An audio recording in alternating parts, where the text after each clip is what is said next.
Irmãos e irmãs, paz e bem, dia 9 de outubro. Continuando então nossa jornada bíblica, fazendo esta caminhada junto com os Atos dos Apóstolos, hoje vamos meditar no capítulo 2, nos versículos de 14 a 36.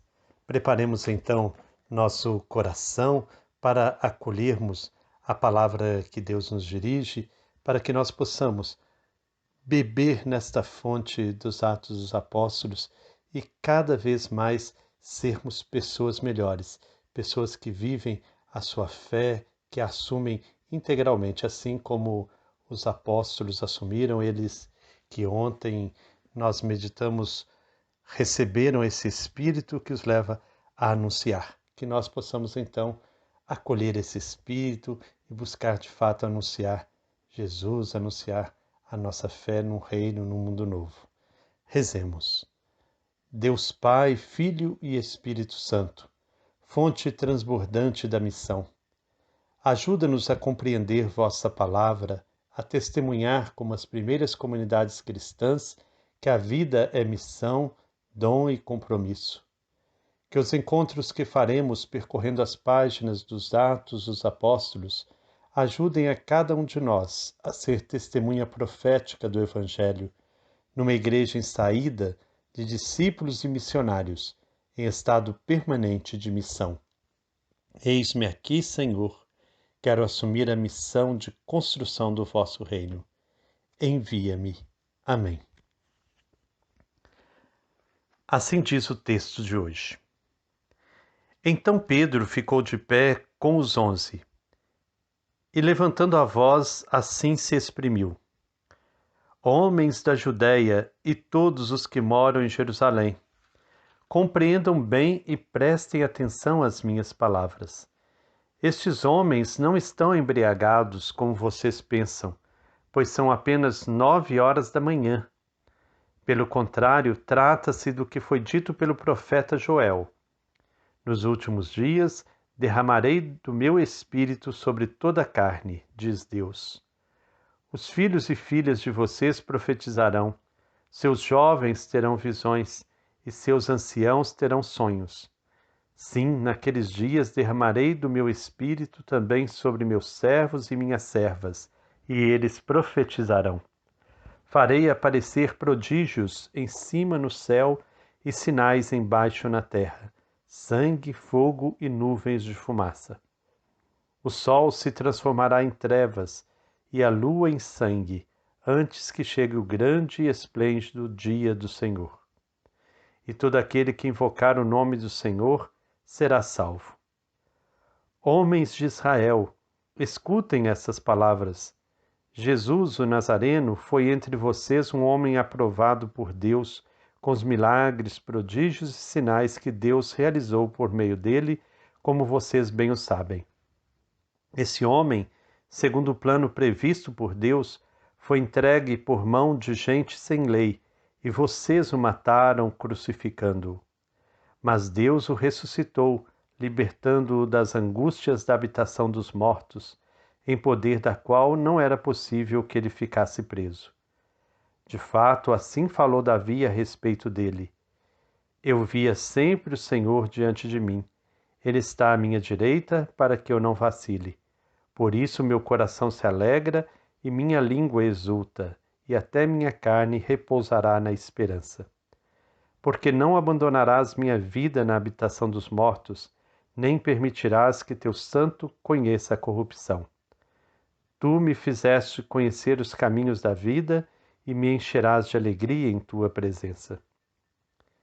Irmãos, posso falar-lhes com toda franqueza sobre o patriarca Davi. Ele morreu, foi sepultado e seu túmulo está entre nós até o dia de hoje.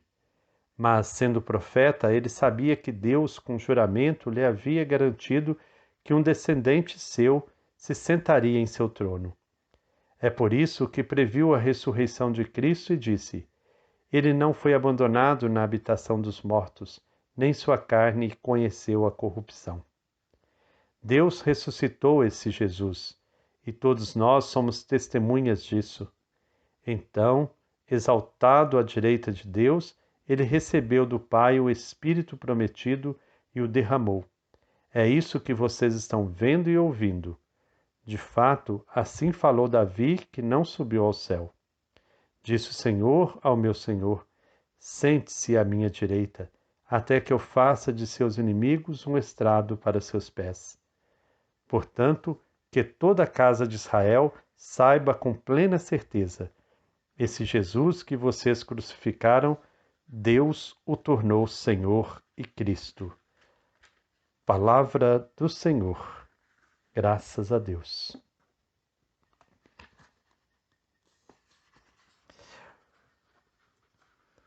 O texto que ouvimos reflete o primeiro anúncio feito pelos seguidores de Jesus.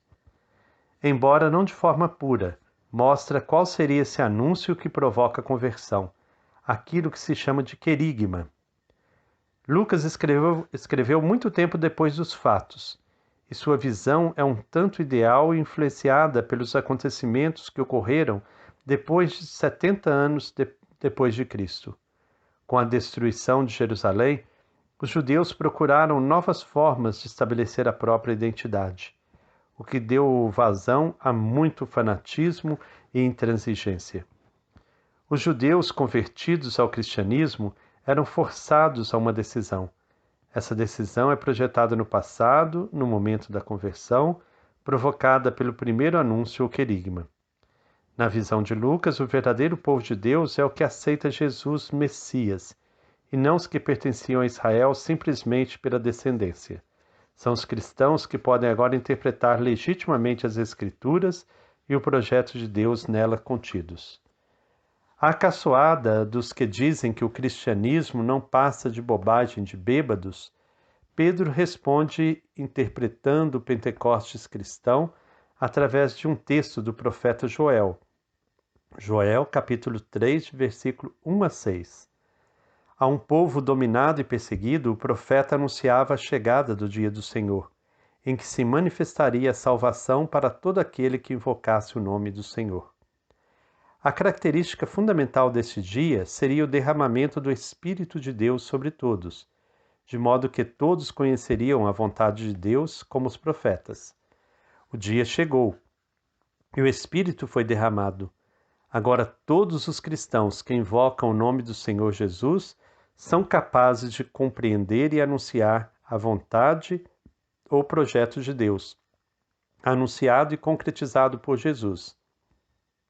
A invocação do nome não significa apenas repetir o nome de Jesus, mas continuar a sua palavra e ação, o testemunho, dando uma resposta transformadora às situações difíceis em que vive o povo.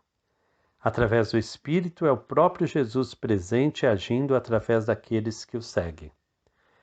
Podemos dizer que aqui está a essência fundamental do cristianismo, explicando a vida, a palavra e a ação dos cristãos. Pedro se dirige a todo o povo de Israel, simbolizado pela multidão, e relembra os últimos acontecimentos. Jesus de Nazaré foi um homem que Deus confirmou entre vocês, realizando por meio dele os milagres, prodígios e sinais que vocês bem conhecem. E Deus, com sua vontade e presciência, permitiu que Jesus lhes fosse entregue. E vocês, através de ímpios, o mataram pregando-o numa cruz. Deus, porém, ressuscitou Jesus, libertando-o das cadeias da morte, porque não era possível que ela o dominasse. O que Pedro, e com ele todo o anúncio cristão, quer dizer? Primeiro, que Jesus era justo e inocente, homem creditado por Deus, isto é, que Deus estava com ele, falando através de sua palavra e agindo através de sua ação. Prova disso foram todos os sinais que Jesus realizou, sinais de que o reino de Deus estava libertando o povo e levando-o à vida. Esse Jesus, porém, foi morto. Por quê? Porque os dirigentes do povo não estavam interessados na libertação e na vida do povo.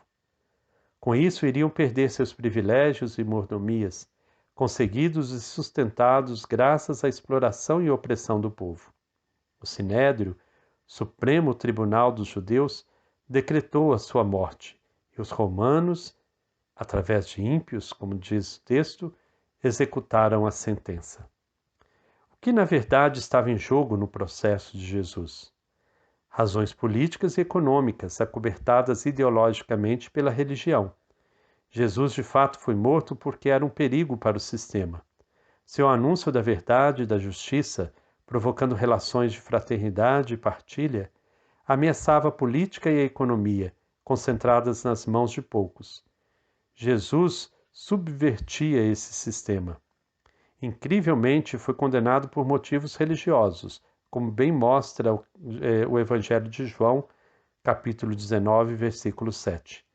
Nós temos uma lei e, segundo a lei, ele deve morrer, porque se fez filho de Deus. Em outras palavras, Jesus foi condenado em nome da religião que ele próprio vivia e levava às últimas consequências. Aí está o perigo das religiões. Elas pregam a vida, mas podem ser distorcidas ideologicamente para produzir e justificar a morte, e morte do justo e do inocente. Os chefes do povo pensaram livrar-se de Jesus matando-o, mas Deus o ressuscitou e, através dos seus seguidores, ele continua presente e agindo de forma multiplicada. Dessa forma, Deus produz o julgamento, manifestando a perversidade dos sistemas que matam o justo e o inocente. Assim, o caso de Jesus abre na história o precedente que se torna um manifesto contra todo sistema social que massacra o povo justo e inocente, que só busca liberdade e vida através da fraternidade e da partilha, numa luta concreta por verdade e justiça. Em toda a história, quantos inocentes e justos não foram mortos em nome do Deus que só quer a liberdade e a vida para todos? Mas hoje parece que os sistemas sociais perversos se tornaram mais espertos. Torturam infinitamente, mas não matam. Fazem viver na miséria, mas não tiram de uma vez a vida. Pelo contrário, sempre apresentam uma aparência de liberdade e vida para encobrir ideologicamente toda a exploração e opressão que são os verdadeiros frutos das árvores da riqueza e do poder. O anúncio cristão, porém, desmascara e julga tudo isso. Mas o anúncio cristão deve alicerçar a ressurreição de Jesus, fundamento da ressurreição de todos os justos e inocentes que são mortos na história. Como? Pedro usa o Salmo 16, em que o inocente perseguido crê que não será abandonado por Deus na morte. Seu raciocínio é o seguinte: Davi, autor dos Salmos, não falava de si, mas profetizara sobre o descendente que Deus lhe prometera dar. A ressurreição, porém, não é objeto de provas, mesmo que sejam provas tiradas da Bíblia.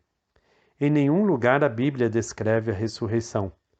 Ela é um mistério e o mistério só pode ser testemunhado por aqueles que o experimentam. Os apóstolos e discípulos experimentaram a ressurreição de Jesus e por isso a podem testemunhar. Com efeito, a ressurreição tem dois aspectos. O primeiro é que Jesus ressuscitou na vida de Deus, e isso é um mistério do qual ninguém é capaz de falar. O segundo aspecto é que Jesus ressuscitou e continua vivo, através do Espírito, na fé dos cristãos, e isso pode ser visto e ouvido como acontece sempre. Mas os dois aspectos estão profundamente unidos, porque Deus está presente no mais fundo de toda a realidade, principalmente no fundo de cada um de nós. Junto com Deus, Jesus está vivo e presente no mais profundo de cada um dos cristãos, enviando-lhes continuamente o Espírito de Deus, que lhes dá força e discernimento para continuar o que ele começou. Não é a experiência que temos em relação às pessoas que morrem? Elas vão para Deus, mas continuam misteriosamente presentes em nossa memória, fazendo-nos descobrir o sentido da vida delas e continuar o que elas começaram. A fé cristã, portanto, se enraiza plenamente na realidade humana, dando-lhe sentido e realização. Por outro lado, coloca os alicerces de uma religião com consequências políticas e econômicas, voltada para a liberdade e a vida. Ao mesmo tempo, critica a manipulação da religião feita por uma política e uma economia voltadas para a escravidão e a morte. Com o advento do cristianismo, tudo que produz ou contribui para a morte ficou definitivamente ameaçado. Daí a resistência de todos aqueles que rejeitam o projeto de Deus. Então, este é o texto de hoje, que ele possa iluminar todo o nosso dia, para que nós possamos meditar de fato esse anúncio de Jesus. Então, a pergunta que eu deixo para você meditar no dia de hoje: como você tem vivido a fé na ressurreição? Porque a ressurreição está no centro do anúncio de Pedro. Só quem experimentou a ressurreição, quem fez um encontro verdadeiro com Cristo, é capaz de anunciá-lo. Como você experimenta a ressurreição de Jesus? Esta é a pergunta para você meditar no dia de hoje e ver se você de fato está sendo um anunciador do Evangelho, assim como Pedro e os discípulos. Que o Senhor Deus, fonte de amor e bondade, nos abençoe. Em nome do Pai, do Filho e do Espírito Santo. Amém. Paz e bem.